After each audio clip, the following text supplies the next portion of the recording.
الرحمن الرحيم waxaanu ka soo kicitinay magaalada Qabri Dahar ee xarunta ama caasimadda gobolka Qorraxay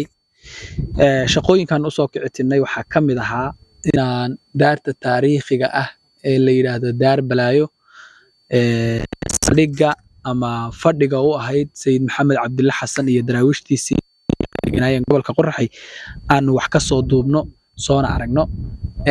hawshaas waxaan oo suuragelin kari weyday oo aan uga baaqanay inaan daartii tagno jidka oo laamida oo halkan ka go'an yaa noo suurtagelin kari weyday inaanu tagno isla goobtii uu ahaa laamidana way go'an tahay markay biyo la'aanta tahay meel la warwareegaa jira laakiin hadda biyo cusub oo jigjiga ka yimid baa socda oo xiimaya qaylinaya haddii aan talowno oo aan meeshii wareeg ahayd marnana hadda togaasi wuu buuxsamayaa meel la maro ma yeelanayso midaasna xabistay sidaas daraadeed baan odayaashii aanu rabnay inay nooga sheekeeyaan taariikhda daartaasi aanu halkan ku wareysanaynaa waan jeclaan lahayn inaan muuqa dhabta ah ee daarta idinla wadaagno qolqol u galno laakiin duruufaha jidkan haysta yaa noo saamixi waayay intaanu tagno inaanu idinla soo wadaagno dowladan Qorraxay waxay taariikh ku leedahay ama daris la tahay ku suntan tahay inuu sayidku deganaan jiray oo daraawiishta saldhigyadooda saldhig kamid oo daarihii iyo raadkii leh waan jeclay inaan aadna daartii laakiin jid la'aan iyo wadada go'an iyo biyahan cusub ee hadda yimid baa inoo suurtagelin waayay bal dadka aan hadda joogin daarta sayidka dhismaheeda waxay qaban jirtay maadaama oo tahay odayaashii deegaankan rasmiga u joogay u deganaa maxaad nooga faahfaahin kartaa daartan iyo sayidka hawlihiisu way iga horreeyeen laakiin sheeko aan ka soo maqlay dadkii joogi jiray way arag hayna dhalay waxay nooga sheekeeyeen anugu aan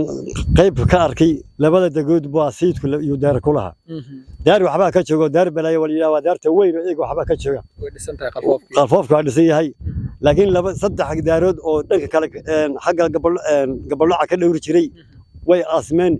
hadda geed kala qariya iyadoo buur oo ciid fushay oo buur oo daar jirin yaan anu soo gaaray iyadoo albaabadii uu ka maqan yihiin korkan ka qaawan laakiin inta kale ay dhisan tahay laakiin sheekada odayaashii daartu way ka taariikh horeysay odayaasha sheekada aan ka hayo in laba saldhig oo waaweyn oo midna taas tahay weyn daarta iga qalfoofkeed muuqdo toona ay xabaalantay oo anu taa qayb ka arkayba yaan soo gaaray daarahan maxaa lagu qaban jiray baa la yiri sayidku markay kuush waalidka iyo dadkii meeshan deganaan jiray ay kaaga sheekeeyeen daarahan maxay qaban jireen shaqo noocay ama xafiisyay ahaayeen maxay ahaayeen waxay qaban jireen daaruhu sayidku wuxuu ahaa nin gobol aas buu dawladeed iyo gobol buu ahaa saldhig inuu ka dhigo oo gumaystiga ay hayeen ka xoreeyo kabtaana uu dego yaa ujeedadiisu ahayd xafiisyay lahaayeen guryo caadi ay lahaayeen waxay lahaayeen wax uun ilaahay uun yaabi quruxdooda oo wada qol midhan ahaayeen xafiisyay lahaayeen kuwa guryo caadi ay lahaayeen guri saldhig baa ahaa saldhig military dawladeed buu ahaa inuu gumaystaha la dirihayay ka madax banaanado oo kabtaas yacni u ahaato saldhig oo dalkiisii hooyo ah hoos inuu kabtaas ku nagaado ayuu ujeedadiisu ahayd markii uu rejiim ama talis gobonnimo doon iyo mid gumaysi midku doonaba ha ahaadee uu meel dego raad buu kaga tagaa rag askartiisa ahaa deegaankaas gabdhaha ka guursada deganaada raggii raadkaas ahaa difiirtiisii iyo daraawiishtii qaar ka mid a meeshan ma lagaga tegay mise idinkayba ahaayeen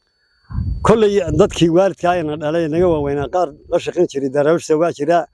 anugu dhowr duqay oo daraawiishtii la shaqayn jirtay waan soo gaadhay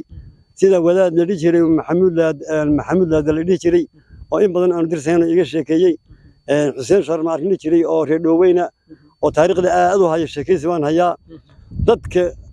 tarankiisina sayidka tarankiisina hadda dalkan inaan waxba ka joogo kuma baan malayn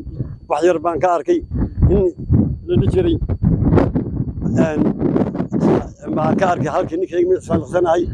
tarankiisa waxa uu meenayaa kabtan dalkan inaan waxba ka joogin maxaa ka jira hadal haysta la sheegay in caano geel lagu dhisay daarta waan shakada waan maqlay caana geel in sameynteeda lagu qooyay shakadaas waan maqlay goobjoog ma ahayn laakiin taariikhan markii la sheegayo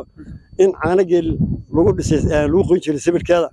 waa la sheegay dhagaxda labada qowad aragtid in dadku tuustay istaagnimo dhagax u soo dhiibahayay shakada wana loogu dari jiray laakiin waxaan anigu soo gaaray ma ahayn marka waxa meeshu waxay ahayd meel uun cajiib oo dawlad salig dawladeed oo meesha okay maxaa looga cabsaday oo in ama la dego ama lala wareego intay sidan u dayacmayaan ama iska burburayaan ama aan la degin maxaa diiday ama yani la dayactiro oo la xanaaneeyo oo dayr loo sameeyo maxaa diiday waxaa diiday xeradan xero gubeysi bahayd weligaana gubeysi loo dhiibahay marka meeshu bantiire baan jirtay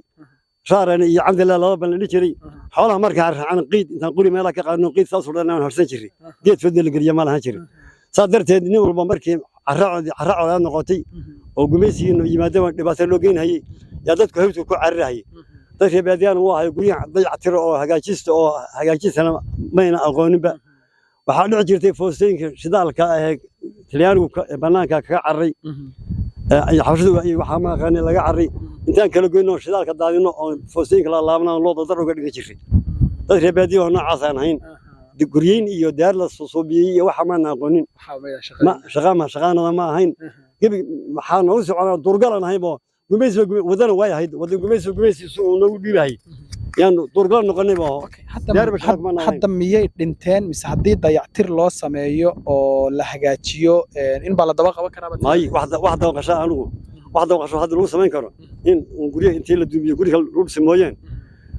ila ma aha wax daba qaateen inuu waxaan karo aad u burbursan aad iyo aad baad mahadsantahay daarta iyo dhafoorkeeda iyo sida dhabta ay hadda tahay halkaas aanu kaga noqonayna safarka anageena